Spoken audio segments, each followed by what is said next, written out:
This is Super Yacht News with E. Sisman. Hi, welcome back to the channel. This is episode 400 of Super Yacht News. We posted our first episode on the 26th of April 2020, and here we are 4 years and 400 episodes later. Incredible. Anyway, we'll move on to our first story. Recovery operations of the 47-meter or 154-foot super yacht Athena will begin tomorrow, 31st of October. The yacht sank after a massive fire engulfing the entire vessel in Sardinia in August of this year. We covered it at the time. The yacht had been at anchor in a bay near the port of Olbia when the vessel caught fire. Now, according to AIS, approximately 1800 hours UTC, the AIS stopped broadcasting, which is most likely when the power went off on the vessel. According to witnesses, the fire spread from smoke in the tender garage area to fire at mast level in as little as 5 minutes. We did cover, like I said, we did cover this story at the time, episode 366 of Super Yacht News from August 2024. Now, at the time, there was speculation that lithium batteries could have been involved in causing this fire, smoke coming from the tender garage, but the tender garage is also very close to the engine room, so there was nothing concrete to say that it was that.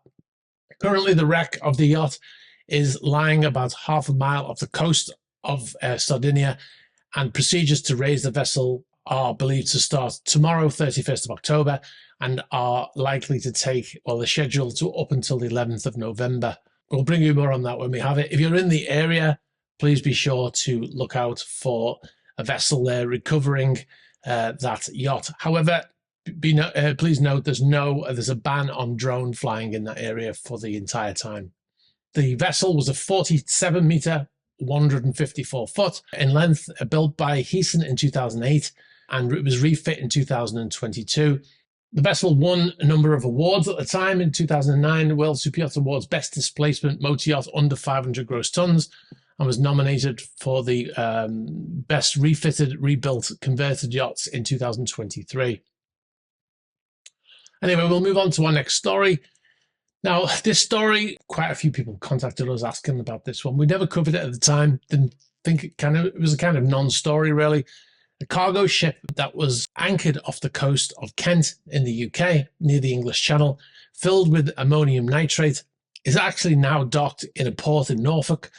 The ship, named MV Ruby, which left Russia in July with 20,000 tons of the highly explosive fertilizer, had problems with a propeller not long after the ship left Russia. Not quite sure why it didn't turn around, but the vessel was previously moved on from other locations, including a place in Norway, where they tried to get access to a port to fix the vessel, but they said no, sent them away.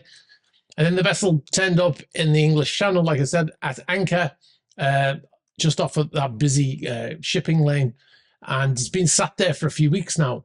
Now, there had been concerns raised about the ship because of the dangerous cargo by certain media outlets in the UK mainly, suggesting that the vessel had more explosive power than one of the bombs dropped in Nagasaki or Hiroshima during World War II, and if it detonated would cause a massive area of destruction in the UK.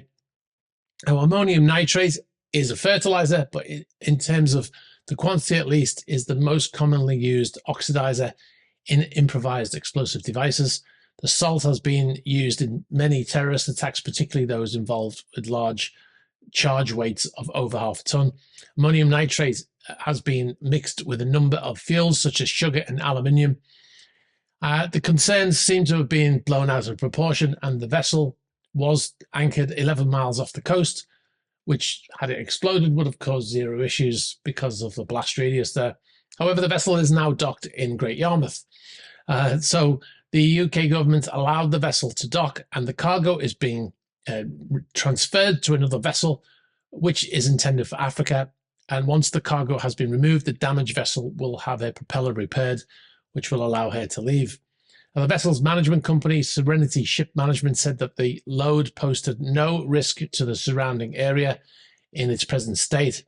And the port director, Richard Goffin, while speaking with the BBC, said that the port of Great Yarmouth has the capacity or the capability to handle hazardous materials, and the discharge of transshipment of such materials and cargo is common practice across our port group.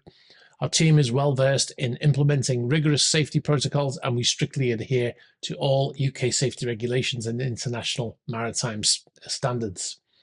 So yeah, we'll bring you more if and when there's an update on that one. I will move on to our next story. Two women have died in a boating accident in Brazil after reportedly refusing to put on life jackets when they boarded the boat.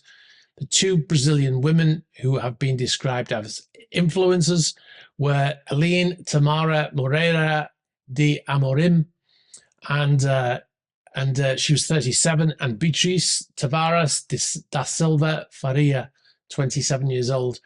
The accident happened off the coast of Sao Paulo on a stretch of coast known as the Devil's Throat. That should have been a warning in itself, shouldn't it? The women had been partying with a larger group on the yacht when the driver of the smaller boat, who was ordered to take 6 people, all influencers ashore, despite his boat having a maximum capacity of 5 passengers. So that was mistake number one. 2 of the passengers, the women who passed away, allegedly refused to put on life jackets because they said they wanted to take selfies and also it would ruin their tans. This is according to the driver of the boat, of course. As they went ashore, the boat was hit by a wave. It took a number of days to find the 2 women who were both deceased. The other people in the boat were all rescued shortly after the incident. However, one of them said she managed to scramble into a life jacket and swam towards rocks. So it sounds like at least 3 of them didn't wear life jackets, but she was lucky to be able to get into one after the accident. Beatrice's body was recovered at sea, and Aline's body was found on a beach by rescuers some 3 days later. Aline had posted photographs with her friends on the luxury yacht onto social media shortly before the tragedy. We believe that their accounts have been removed from Instagram now. One of the survivors said that the group of friends had met up to party on the yacht and spent the day drinking. The area known as the Devil's Throat attracts surfers because of the waves, but hides several dangers due to the strong currents that often hit the area. All right, we'll move on. We've got a quick update on the New Zealand ship, the warship. There's still currently no timeline for the fuel removal of the sunken New Zealand Navy vessel Manawanui, despite leaking large amounts of fuel. The vessel, which sank after hitting a reef, is estimated to have discharged 200,000 litres of diesel from her tanks since she sank in early October. The New Zealand Defence Force cannot provide a timeline for the removal of the fuel from the vessel. The NZDF is in discussions with the insurance company and said it would be inappropriate to comment on timelines and who's paying. They also said they're working through options, and recovering the vessel is but one of them, which is a very interesting comment in itself, suggesting the possibility that the vessel may not be raised but may be left where she lies. I'm not sure that will be popular with the locals, who've been told not to eat the fish from the ocean in front of their homes because of the leaking fuel. Anyway, we will bring you more on that when we have an update. Right, guys, be sure to check out our Patreon page, patreon.com/esysman. You'll find lots of behind-the-scenes footage. We just posted a new podcast on there, which will go live on the podcast channel, on Spotify, etc. on Thursday. It's already live. It's been live there since yesterday. We've got some other videos, behind-the-scenes stuff. We do a patron chat series, which I talk about a lot of things on the channel, on Patreon page. And we do at least 2 of those videos a week, plus other extras as well. So be sure to check us out, patreon.com/esysman. If you've got any information for us about any of these stories, any others, please be sure to get in touch. You can do that by contact us in the email address in the ticket. You can get us on the About page of the YouTube channel. You can get us on Instagram, on Facebook Messenger, on Twitter, and on Threema. Be sure to like this video, very important for the algorithm. Hit the subscribe button, hit the bell for future notifications. All right, guys, thanks for watching, and I'll catch up with you soon. Bye-bye.